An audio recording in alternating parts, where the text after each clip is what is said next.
Class 9th आज हम आपका नया चैप्टर स्टार्ट करेंगे टिश्यू। टिश्यू हिंदी में इसे कहते हैं ऊतक। आज हम इसका सिर्फ इंट्रोडक्टरी पार्ट लेंगे। टिश्यू के बारे में सीखेंगे कि क्या टिश्यू होता है और कैसे ये काम करता है और कितने प्रकार का ये होता है। जैसा कि हमने पिछले चैप्टर सेल में पढ़ा था कि कुछ जीव ऐसे होते हैं यूनिसेलुलर जिन्हें कहते हैं, उनका शरीर सिर्फ एक ही कोशिका का बना होता है, जैसे अमीबा, पैरामीशियम। यहाँ पर एक डायग्राम दिखाया गया है अमीबा का।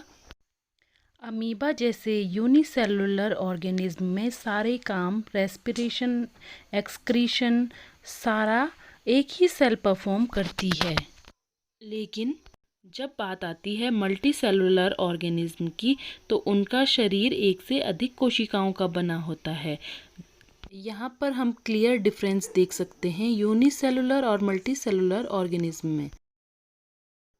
मल्टी सेलुलर ऑर्गेनिज्म में सेल ऑर्गेनाइज हो जाते हैं टिश्यू में। टिश्यू अगेन बनाते हैं ऑर्गन को, ऑर्गन सिस्टम बनाते हैं और सिस्टम एक होल बॉडी का निर्माण करती है। तो एक मल्टी सेलुलर की बात करें तो सेल किसी भी मल्टी सेलुलर की सबसे छोटी इकाई होती है। इस चित्र में अगर हम एक डाइजेस्टिव सिस्टम की बात करें तो डाइजेस्टिव सिस्टम की भी सबसे छोटी इकाई सेल, फिर टिश्यू और फिर डाइजेस्टिव सिस्टम एक ऑर्गन सिस्टम है। यहाँ पर देखें, अगर हम इसके एक ऑर्गन स्टोमक को लेते हैं तो स्टोमक की जो संरचना है, अगर हम इसे ध्यान से देखें तो इसकी जो इंटरनल लाइनिंग है और जो इसके अंदर का स्ट्रक्चर है वो अलग अलग प्रकार के सेल्स से बना हुआ है। तो जो लाइनिंग है वो एक प्रकार के ही सेल्स का ग्रुप है जो एक ही फंक्शन करता है, एक ही प्रकार का काम करता है। ऐसे ही हम अंदर मसल सेल्स देखते हैं इसमें जो एक प्रकार का काम करते हैं। इस प्रकार सेल्स का जो ग्रुप होता है जो एक प्रकार का काम करता है वो एक प्रकार का टिश्यू बनाता है। तो हम टिश्यू को डिफाइन कर सकते हैं। Tissue is a group of cells having similar function and structure to achieve a particular work.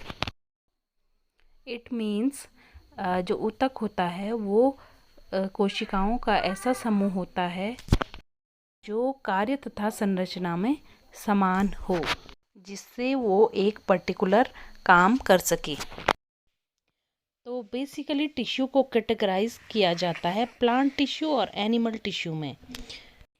दोनों में टिश्यू अलग अलग प्रकार के होते हैं क्योंकि दोनों एक अलग अलग प्रकार के स्ट्रक्चर रखते हैं।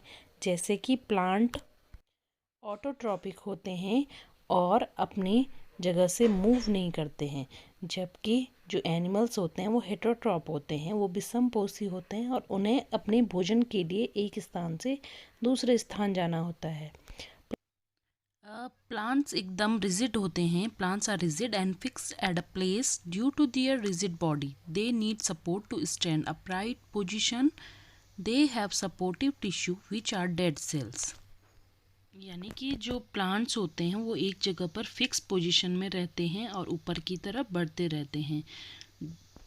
उनको मजबूती और कठोरता प्रदान करने के लिए उन्हें मृत कोशिकाओं की ही ज़्यादा आवश्यकता होती है, लेकिन एनिमल्स के केस में ऐसा नहीं होता है।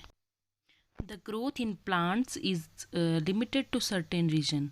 जो प्लांट्स की ग्रोथ होती है वो कुछ ही स्थानों पर पौधे के होती है। और प्लांट्स जो होते हैं वो ऑटोट्रॉप्स होते हैं, वो स्वपोषी होते हैं। वे अपना भोजन प्रकाश संश्लेषण या फोटोसिंथेसिस की प्रोसेस द्वारा करते हैं। चलिए अब आगे चलते हैं types of plant tissues.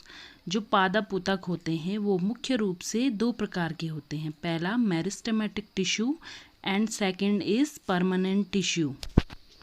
Meristematic tissue को विभज्योतक ऊतक या डिवाइडिंग टिश्यू कहते हैं और परमानेंट टिश्यू जो स्थायी ऊतक होते हैं वो नॉन डिवाइडिंग टिश्यू कहते हैं। जो मेरिस्टेमेटिक टिश्यू होते हैं वो अपने जीवन काल में विभाजित होते रहते हैं और जो स्थायी ऊतक होते हैं वो विभाजित नहीं होते हैं।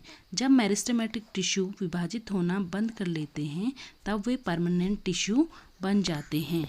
जैसा कि हमें पता है कि प्लांट्स में ग्रोथ कुछ कुछ स्थानों पर ही होती है, तो उनके रीजन के हिसाब से मेरिस्टेमेटिक टिश्यू 3 प्रकार के होते हैं: apical meristematic tissue, intercalary meristematic tissue and lateral meristematic tissue.